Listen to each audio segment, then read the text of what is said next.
In this algebra clip, I'm going to do a few problems.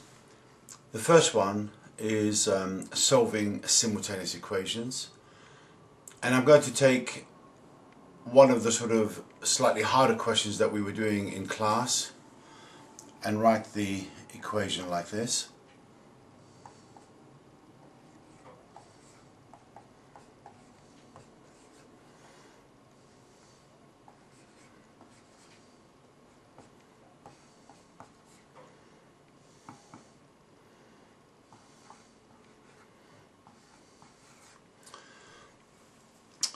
You've got to develop a technique looking at these and knowing straight away which one you're going to eliminate. And effectively, you can see here that both the coefficients of x and the coefficients of y are different. So whatever you do, you've got to multiply this by one number and then multiply this by another number in order to make the coefficients the same. If we decide to eliminate the x, we can see that we have to multiply this equation by 5 and this equation by 2 to make both the coefficients 10. And when you multiply an equation, you have to multiply every term by that number, otherwise your equation is no longer valid.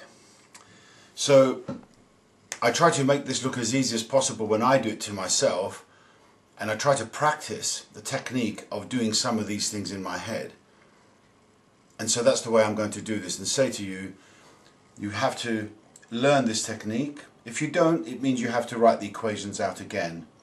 So I'll say something like 5 times equation 1 subtract 2 times equation 2. So I continually use that as a way of doing this problem. I say to myself 5 times this, take away 2 times that.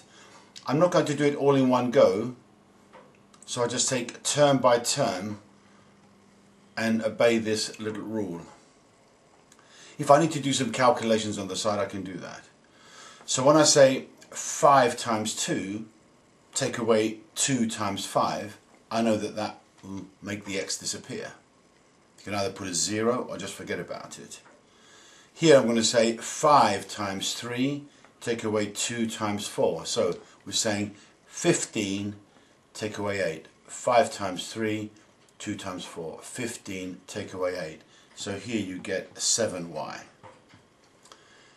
And then you're going to say 5 times 12, take away 2 23s, which is 46. And if you do that subtraction, you get 14. So obviously, if you get to this point, that leaves you with a good feeling because it tells you that y equals 2.